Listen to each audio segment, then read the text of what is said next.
বরাক দর্পণ studio. নমস্কার, news Barak দর্পণ studio থেকে সবাইকে শুভ সন্ধ্যা। আজকে বেশ কয়েকটি গুরুত্বপূর্ণ খবর। গুয়াহাটির আমিনগাঁওয়ে 7 কোটি টাকার মাদকদ্রব্য জব্দ করা হয়েছে।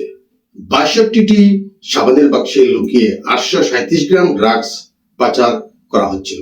এই ঘটনায় মণিপুরের 3 জন মহিলা সহ মোট 5 জনকে গ্রেপ্তার করা হয়েছে। তাদের নাম লাম নেইকিম, হৈনেগাহ, কিমনাইতেন, নাগাহ পি, ডেমথাং হাউকিপ নামে এক কুখ্যাত অপরাধীর নেতৃত্বে দলটি এসেছিল। ঘটনায় পুলিশ তদন্ত অব্যাহত রয়েছে। গৌহাটি থেকে নিখোঁজ শিক্ষিকা ভাবনা শর্মার অবশেষে সন্ধান মিলেছে। শিলংয়ের পল টাওয়ার এলাকার একটি হোটেলের নিচ থেকে তাকে উদ্ধার করেছে পুলিশ। বর্তমানে তিনি শারীরিক ও মানসিকভাবে সুস্থ আছেন বলে জানানো হয়েছে। তদন্তে জানা গেছে, বাড়ি থেকে বের হওয়ার পর তিনি দুবার উবের বুক করেও বাতিল করেন এবং পরে র্যাপিডোতে যান। এর আগে তিনি মায়ের ও প্রেমিকের কাছে বিপদের বার্তা পাঠিয়ে পল্টন বাজারের একটি এটিএম থেকে 7,000 টাকা তুলেন এবং ফোন বন্ধ করে দেন। অসম পুলিশ জানিয়েছে, এই ঘটনাটি নিয়ে তদন্ত চলছে এবং জিজ্ঞাসাবাদের পর আরো তথ্য জানা যাবে। লঙ্কায় যৌতুকজনিত নারী নির্যাতনের একটি ঘটনার সামনে এসেছে। বোকাজানের প্রিয়ঙ্কা সিংহ দাসের বিয়ে হয়েছিল বিদ্যুৎ দাসের সঙ্গে।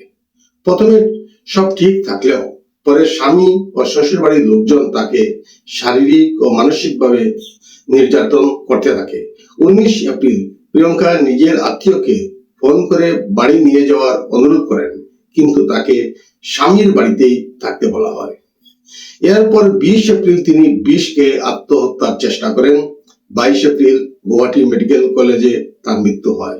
এই ঘটনায় প্রিয়ঙ্কার পরিবারের পক্ষ থেকে স্বামী বিদ্যুৎ দাস সহ শাশুড়ি ও বৌদির বিরুদ্ধে থানায় অভিযোগ দায়ের করা হয়েছে। জানা গেছে, মৃত্যুর সময় প্রিয়ঙ্কা 1 মাসের অন্তঃসত্ত্বা ছিলেন। আজ হারসিংমারি থেকে ধুবড়ির উদ্দেশ্যে যাত্রা করা একটি যাত্রীবাহী ফেরি সকালে প্রবল ঝড় বৃষ্টি ও দমকা হাওয়ায় বিপদের মুখে পড়ে। সকাল প্রায় 9টার দিকে ব্রহ্মপুত্রের মাঝ নদীতে ফেরিটি দুলতে শুরু করলে যাত্রীদের মধ্যে তীব্র আতঙ্ক ছড়িয়ে পড়ে।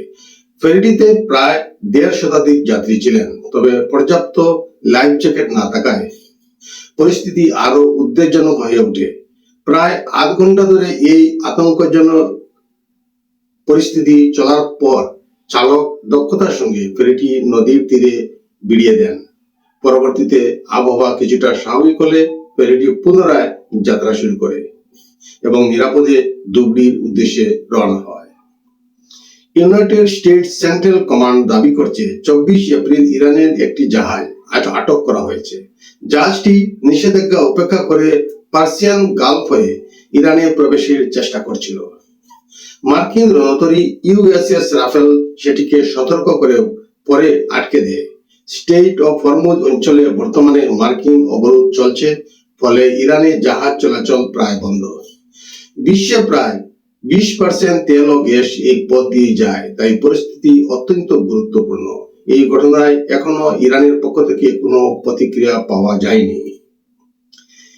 নেটো এর সদস্য দেশ স্পেনকে সাময়িকভাবে সাসপেন্ড করার পরিকল্পনা করেছে ইউনাইটেড স্টেটস, কারণ ইরানের সঙ্গে সংঘাতে আমেরিকাকে পূর্ণ সহযোগিতা না করা।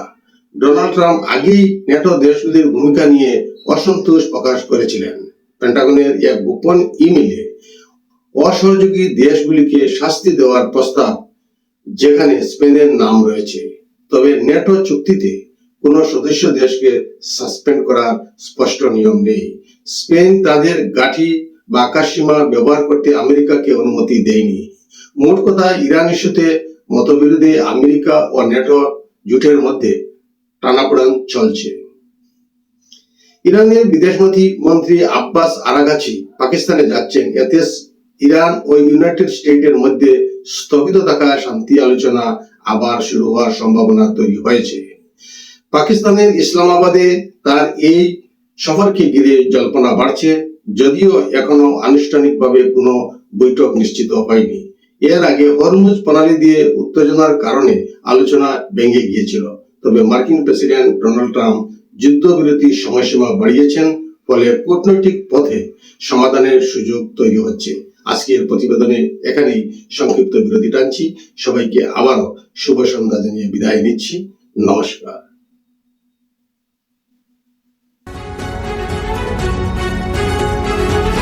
न्यूज बौरा दर्पण स्टूडियो।